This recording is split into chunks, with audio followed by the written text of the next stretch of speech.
uh, white people and Europeans took these black Africans and they like took them to America and had them build this kind of American dream, but black people never really got to experience it. But they did like build it. They made it. It was designed by somebody else, but it was built by these people.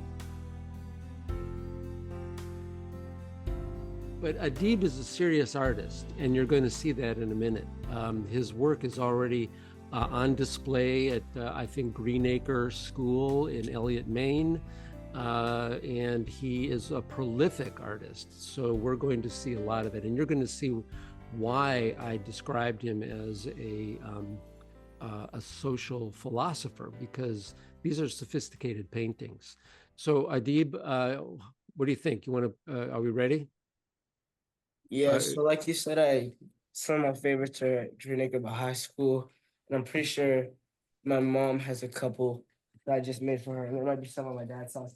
But okay, I have a couple of my favorite ones here. go for it. Um, this one I actually did a while ago. I did it for a social studies project, which is Hold it up for us so we can take a look. Wow. so like basically I did this for a social studies project, which is Mm-hmm. kind of like baffling to me. But yeah, so what the portrait is it's a Statue of Liberty, but as a black woman.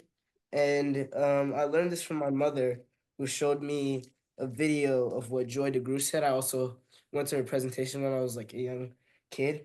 And it was basically about how the Statue of Liberty has these chains that are at the bottom of her feet. And originally the artist who like came up with this concept of the Statue of Liberty wanted her to have these broken chains in her hand, but the person that funded the building of the Statue of Liberty was this American man. He didn't want it.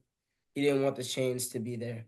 So instead, uh, the architect, the man that came up with the concept, decided to put the chains at her feet so that it's still there, but it's harder to see for people. So it's still there, and that's basically what this part is. It's the Statue of Liberty's feet, and then here I have the Statue of Liberty as a black woman, and she's holding the chains in her hand. And if you look closely, you can see in her eyes it says "My people," and basically she's crying. And what that means is that in my idea, or in like this, basically, what I think of when I think of the Statue of Liberty is that it was kind of supposed to be a reward, or this is how I see it. This is how I envision it as like basically like a reward or like compensate, not compensation, but like a prize or a kind of way to represent what black people did when they came to America, which was basically like building this entire country. Like, and so that's what this is. It's like basically she's crying because she's like seeing what's being done to her people. And she's like, my people, I'm so disappointed in this. And she's like weeping. Um, Adib, do you mind if I interrupt right there for a second? I don't know if you yeah, had a chance to listen to the previous presentation by Professor Ortiz, but one of the things we were talking about is how some people don't want to hear about the pain, right? They want to yeah, deny it. They want to just say, let's move on. That was the past. Don't put the chains in the hands, right? And it's a kind of way to deny suffering, right?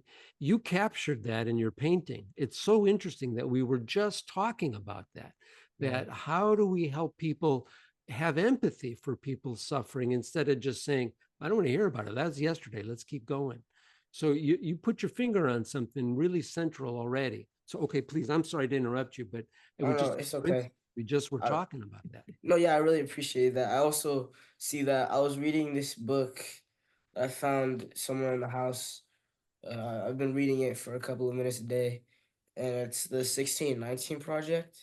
Mm-hmm. And like basically like the first chapter, it talks about that and how uh like what happened to black people is often cast aside and the full story is never told, especially by people in like the school curriculum. But yeah, I really appreciate that. Um, So this is another one. I don't think this is my best work ever, but I made it a couple of months ago, I think. And basically, what this is a man, and he's holding this like wilted flower in his hands. And what I call this uh is Romeo. And basically, it tells the story of a man who's like really wants to fall in love, and he's basically in love with the idea of being in love, but that's so cast aside by like societal norms of America. That's always telling black people that they have to be like rappers, or like uh people in sports, or uh like even like taking away like their bodies. Black bodies have been like valued since the beginning of slavery. They've been valued to be used as like a tool, and they've even that's been repeated because it's like in sports, and even in like black women are so sexualized. So basically what this is saying is that it's like, because love is kind of looked down, for black people in America, it's kind of looked down on them to have love and to experience love. He's like shunned and shamed away, and that's what the wilted flower means. Well, you gotta pause on that one. That hits me right here. Mm. Uh, I mean, if we can't love freely, that's a kind of I don't know, a profoundly despairing thought that we have to live out some image of our, like you said, the body or sexualization or being a basketball player, but that you're not capable or entitled to search for love, right? Which is what everybody's birthright is. That's heartbreaking. Mm. Yeah. So that's really what I wanted to reflect, and I'm actually pretty proud of that. So this is the third and last one that I'm going to show, because I don't have that many Okay. currently. But this one is called Equiano, and basically, you know the story of Aluda Equiano? Like, Let's hear it. No. so he was an enslaved man, and he was taken from Africa, and then he was like freed. Pretty sure he bought his freedom, and he wrote like this autobiography on like his life as an enslaved person, and who he was like before that, like he was enslaved.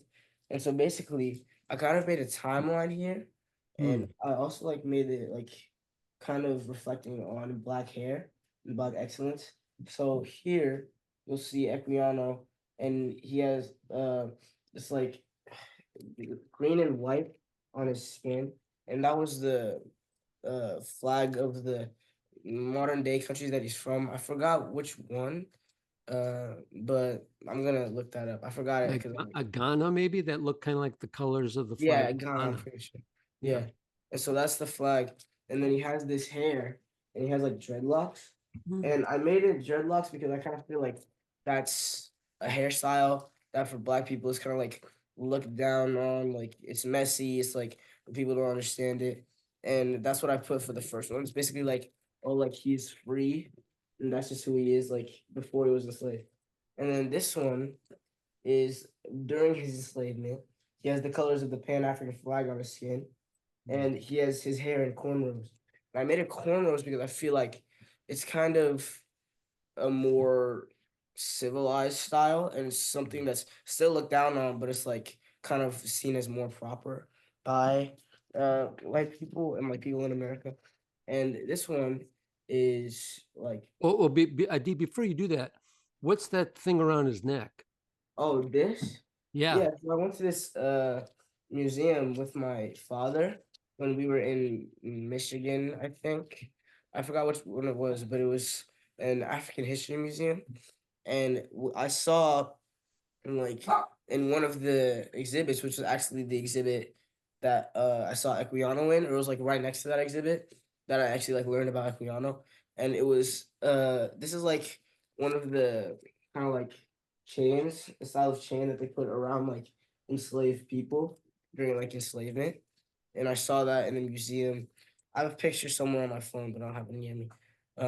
Yeah, that's what that is. Yeah. Yeah. And then Okay. here Hmm. I have him, Equiano, and he has like the colors of the Confederate flag on his skin, but they're kind of like scrambled. and then he's wearing like a powdered white wig. It's basically like goes from like having your freedom to like mm, not like being enslaved, and then finally having your freedom again. But because the system pushed you out in such a way, it like affects your psyche, affects who you are, and it's hard to go back to like who you once were. So that's what I tried to reflect in that image. What? How does that powerful imagery and do you feel that that third drawing with him with the Confederate flag colors that are kind of distorted? Talk about the black experience in relation to that kind of free but not free, right? Because still living in a system that well, you talk about it. Yeah. So before black people were enslaved, they always had like culture upon culture, and black people still have that. That's still a thing that you see in America. In America, for African Americans, America is our culture, and Mm. like what happened, like in America, basically every part of America was made by us. And what it is that like people, uh, white people and Europeans, took these black Africans, and they like took them to America and had them build this kind of American dream, but Mm. black people never really got to experience it. But they did like build it. They made it. It was designed by somebody else, but it was built by these people. And so uh the black experience is hard to like reflect. Well, Africans originally they had like a lot of culture and they still have culture, but like it was kind of washed out of them, or it was like evolved because of enslavement. And originally, when black people were enslaved, it was justified by Europeans by saying, "Oh, they're like demons. That's why their skin is dark, and they need Christ and they need us," which was like slavery. They need slavery to be purified. And so that's how it was justified. And it's hard to like have that as who you are. It's hard to go back from that because the system pushed you out in such a way that like that's what you believe. And that's not only for black people, like for most racist white people, they are racist because the system of like stereotypical America told them to be so. And it got this mindset like washed in their head. And it hurts the culture of black people, and it's hard for African Americans to go back to that like original African culture, which is why like African Americans and Africans are so currently different because they were like raised, and African Americans were like raised in this system that told them what to be, and it was all negative when Mm. like they were enslaved. Mm. That's another thing we were just talking about is Lisa was talking about recognizing like the virtues of someone. But if you've never had anybody say your virtues, and in fact say the opposite, that you're an enslaved person, that you're worth nothing, you're more like a cow or a horse than you are a human. And this country's really not for you. You can work and make stuff for us, but you're not really a part of this. That's and then you do that since 1619. Uh, what do you expect people to think? After centuries of being kind of in that, that soup. What do you think then? What do you think, Adib? Where, how do we bridge this history with where we need to be? Like where an African American young man can feel like, yeah, this is their country too. That they're a part. What would have to change?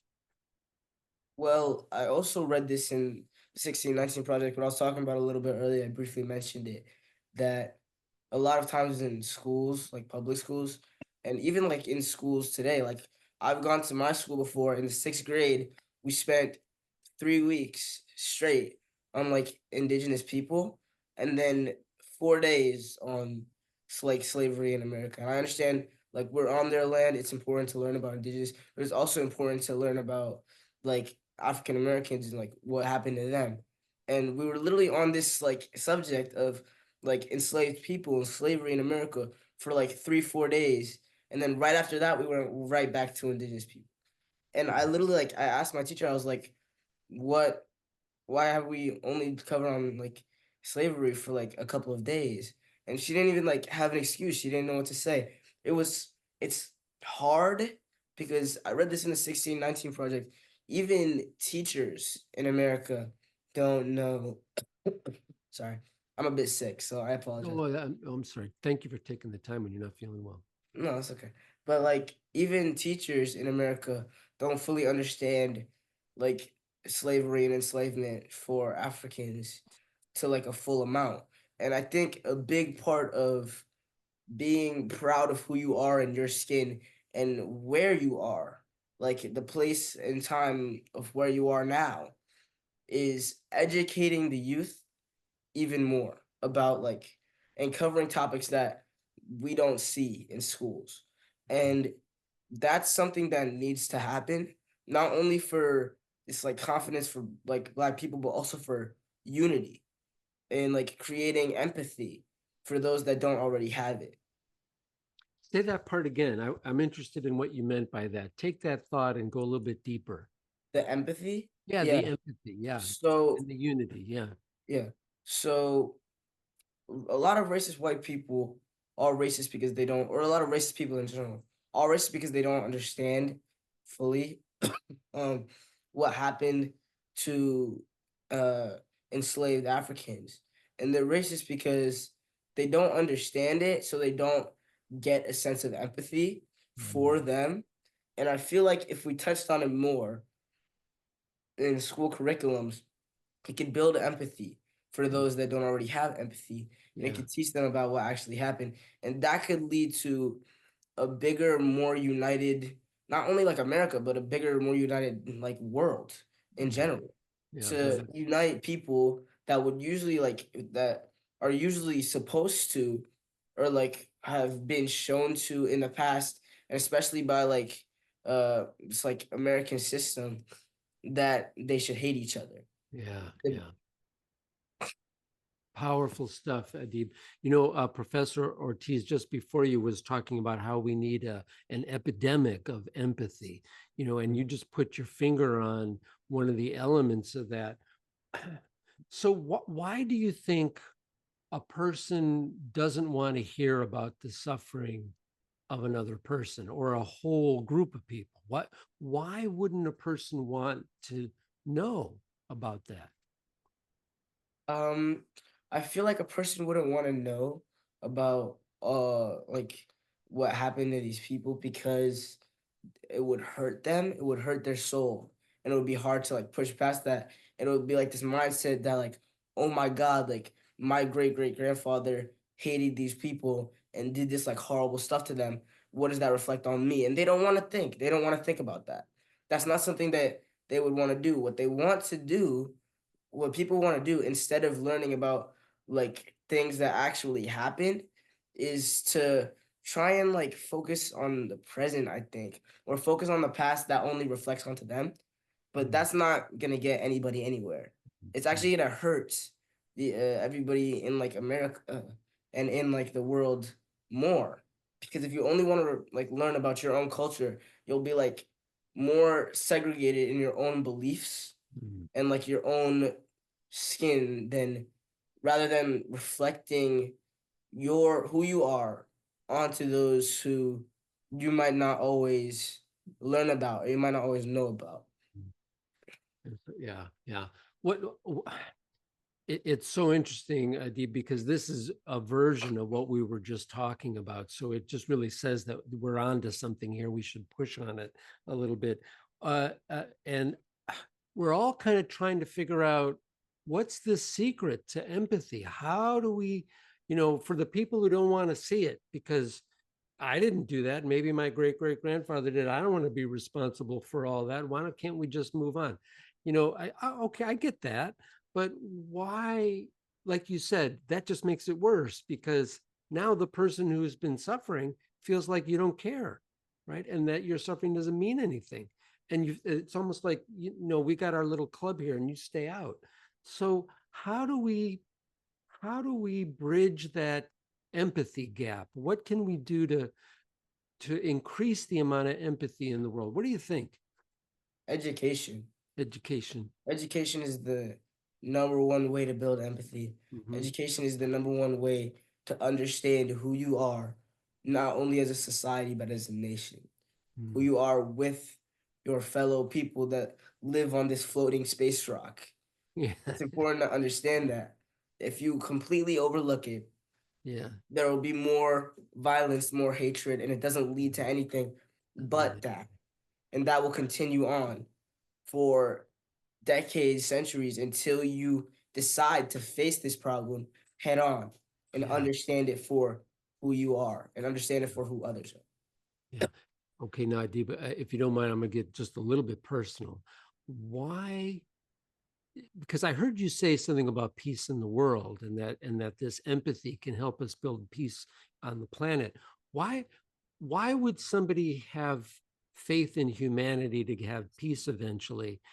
Why would somebody be willing to think that, or even be motivated about that, if their experience is that nobody really was interested in their pain? And the let's say a white culture, or the dominant culture isn't, maybe some percentage of people are listening, but a big percentage isn't interested in listening, and in fact wants to shut you up. Why would you then still be willing to like pursue peace, or a bigger understanding, empathy? Why would you even be willing? Why would you even want to do that?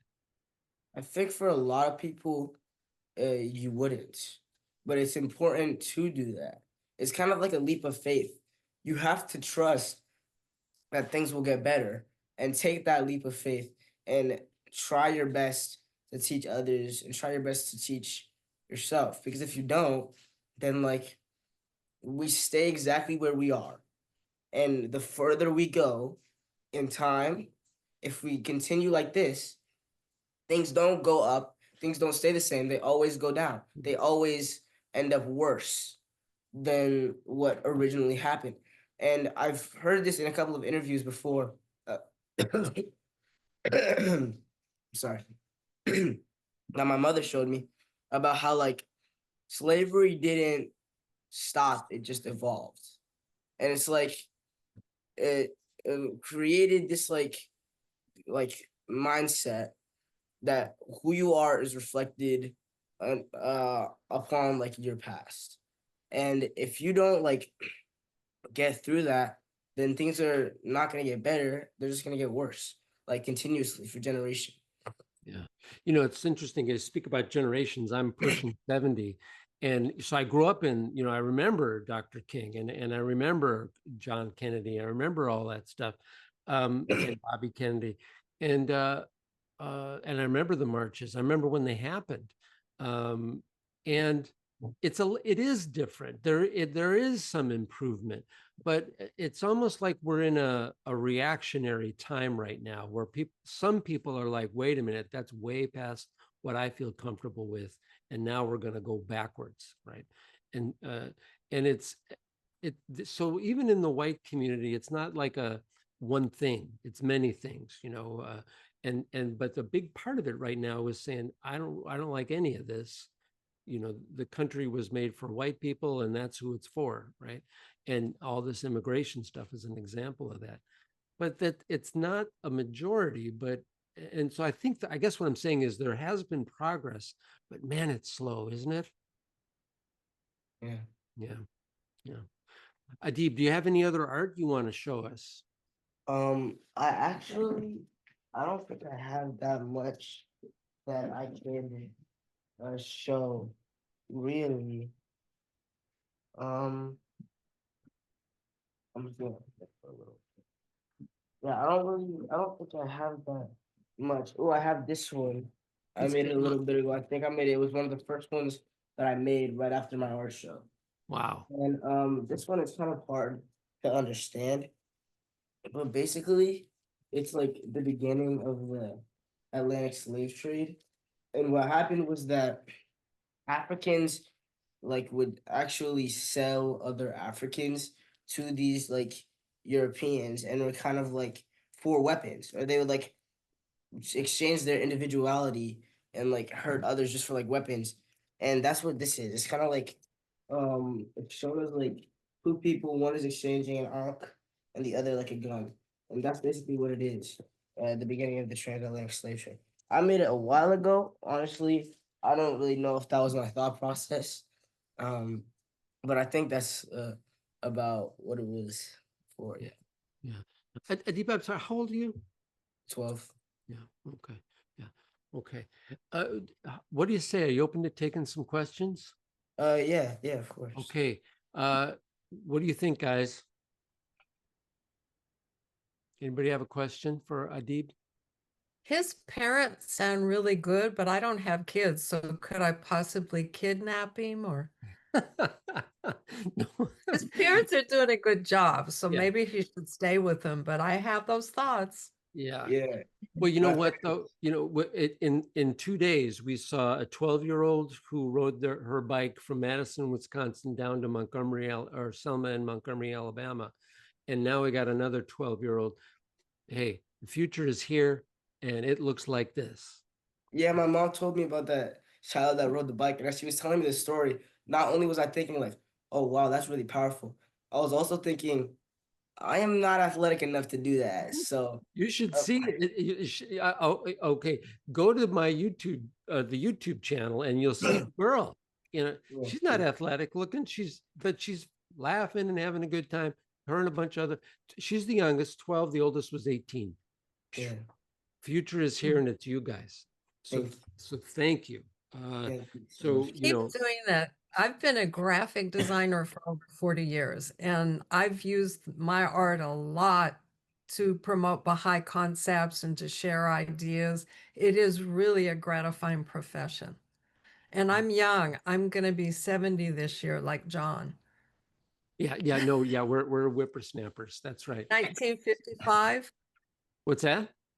1955? 6 for me. 6. Oh, okay. Yeah, yeah. So I'm a wee babe. I'm your elder. You have to I have to obey you. Good luck with that one. Yeah. Abel or James or Grandma Nancy, anything? Yes, Adib, I can't agree enough. I'm sorry, Abel. go ahead, James. I can't agree enough that education is key here. It's not just formal education, it is interpersonal education, it is social, emotional, psychological education. And what's your plan as far as, you're only 12, but what are you thinking you're going to do with your education as you get older and hopefully go to college and go further, which isn't always necessary as long as you're getting done what you should be getting done. But what's your plan right now? Do you mean with my education or with me Yeah, educating yeah. other people? Your personal plan. Oh, well, I think I might take some history courses when I'm in college, and I'm gonna really try and look for education that teaches me about Black history and even about like Baha'i history. I've been like talking to my friends, and we've been thinking about opening up a Baha'i youth workshop again for the like around like Northern California and like Washington, and even like some of my friends live in Canada. And we've been thinking about organizing a Baha'i youth workshop, and yeah, really like learning about my religion, about my people, and about others as well. Other like world history, I think is probably my plan. I'm gonna try my best to look for that, and when I find it, I'm gonna try my best to learn from it. And I think it's really easy for me as like just like me personally, it's easy for me to like when I see something I'm really like interested in, I go for that thing like 100%. And I learn a lot from my social studies class from the seventh grade because he would give us a lot of projects to do, and I would like really research projects that I liked. I even went into like what? Oh yeah. I even went into like Africa to look at like studying Beto and the origins of like voodoo and Vodun. And I also want to learn about Persian history as well, because I think like Persian history, first of all, it's who I am. I'm mixed and I love that about myself. And I need to strive more to learn about Iran. And I feel like even learning about Iran and like ancient Persia is also like connecting back to my religion, and it'll help me like understand that better. And I really want to learn about my people, and I really want to learn about other people. I want to learn Black history, I want to learn Persian history, and I want to learn about the world. That's what I'm striving for. Okay, good. I cut you off before about Abel. Yes, I just wanted to say that's very strong work. It does have that um, personal hand mark making that makes it powerful, I think. There's a nervousness to it that's really, I think, personally connected there. And I would love to introduce you to a gentleman I met that actually flew down here. He was writing a book on grief. He actually is a great writer. He is used to be an athlete. He was played college football and then made it to the pros, but then got injured. And now he writes documentaries for ESPN. But the book he was writing is on grief and his personal experiences as an African American in the South. And he flew down here to interview me for a chapter in his book about grief, about the mural project. And we really became fast friends. His name is Dante Stewart. I need to maybe send you his contact information. He's really, you remind me of a young Dante Stewart and that energy that he had. And I took him here to go eat tacos, and we talked about African American culture and the history.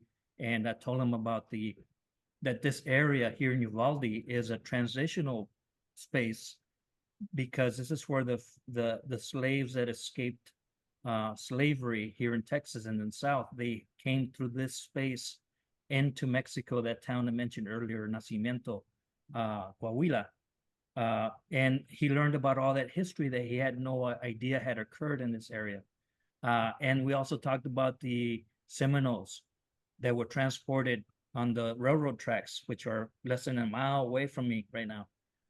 Back in that period too, where again a lot of them died about 30 minutes away from here, and there's a Seminole cemetery there that they were taken out of the train cars and buried there as they continued to transport them further west. And so that experience with Dante was really enlightened. It enlightened me to think about how other people are connected through grief, and how that these are things that connect us, right? That become universal. The personal becomes universal again, and the grief and the empathy that we try to express in our artwork. I see it very richly expressed there in your work, Adib. So I just wanted to say that. Maybe I'll get you on Dante's. In fact, Dante would have been perfect for this group. I'll contact Dante and see if he can join one of your interviews, John. So I have a question for Adib. Do you post your work anywhere, Adib? Where we can follow you or see your work? Yeah, I have an Instagram page that I post my artwork on. I think it's just my name, Adib M. Thomas. I think that's it. I'm pretty sure the photo was a picture of me and my sister when we were kids. And it's like, I post my art on there, and I put descriptions with it. I don't think I've posted in a while, but yeah. I'll get you connected with Stuart on Instagram. Thank you, Mr. Ortiz. Again, he's a great guy to know and to learn from too. And you that Statue of Liberty drawing really hit home with me, because I recently did one. It was an exhibit along the border here at an exhibit, and I'll just show it to you on the phone. If you guys could see this. Oh, wow. It's a Statue of Liberty with the Day of the Dead face paint on. So it reminded me of Adib's drawing there.